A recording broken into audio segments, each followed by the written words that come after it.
ശ്രീമതി ഷാനിമോൾ ഉസ്മാൻ, കോൺഗ്രസ് എങ്ങനെ കാണുന്നു? യോഗി ആദിത്യനാഥാണ്, മറ്റാരുമല്ല ഉത്തർപ്രദേശിനെ ഇനി അടുത്ത 5 വർഷം ഭരിക്കാൻ പോകുന്നത്.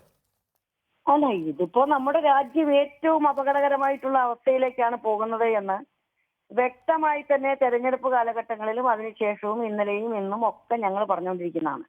കാരണം യോഗി ആദിത്യനാഥിന്റെ നാൾ വഴികൾ അറിയണമെങ്കിൽ ആർക്കും നമുക്ക് ഒന്ന് ഈ നാട്ടിലെ ഏതൊരു കൊച്ചു കുഞ്ഞിനും അറിയാം. അദ്ദേഹം പറഞ്ഞിരിക്കുന്നത് ഏറ്റവും തീവ്രമായിട്ടുള്ള ജാതിയുടെ സംസാരമല്ലാതെ മറിച്ചൊന്നും പറയാൻ അറിയുന്ന ഒരു മനുഷ്യനല്ല. അത് തന്നെയാണ് BJP ഇപ്പോ അദ്ദേഹത്തിൽ കണ്ടിരിക്കുന്ന ഏറ്റവും മികച്ച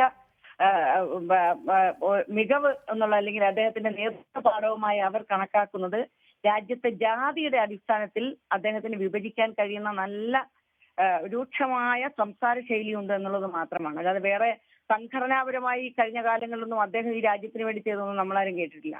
അപ്പൊ ഇതിനകത്ത് എനിക്ക് ഒരു കാര്യം പറയാനുണ്ട്. BJPയുടെ ഈ തീവ്ര ഹിന്ദുത്വ നിലപാടിനെ അതിശക്തമായി എതിർക്കപ്പെടണം. ഞാൻ CPM നേതാവിന്റെ ഞാനിപ്പോ ഫോണിൽ ഇപ്പൊ കേട്ടതേ ഉള്ളൂ. എനിക്കിപ്പോ CPM-നോടും ഒരു കാര്യം പറയാനുണ്ട്. ഈ തരുണത്തിൽ ഞാൻ റിപ്പോർട്ടർ ചാനലിൽ കൂടി ഒരു അഭ്യർത്ഥന നടത്തുകയാണ്.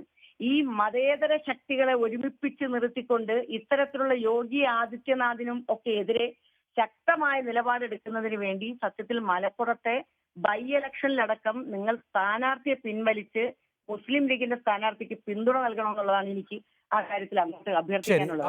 ആവട്ടെ, ഞാൻ മടങ്ങിയെത്താം ശ്രീമതി ഷാനിമോൾ ഉസ്മാൻ.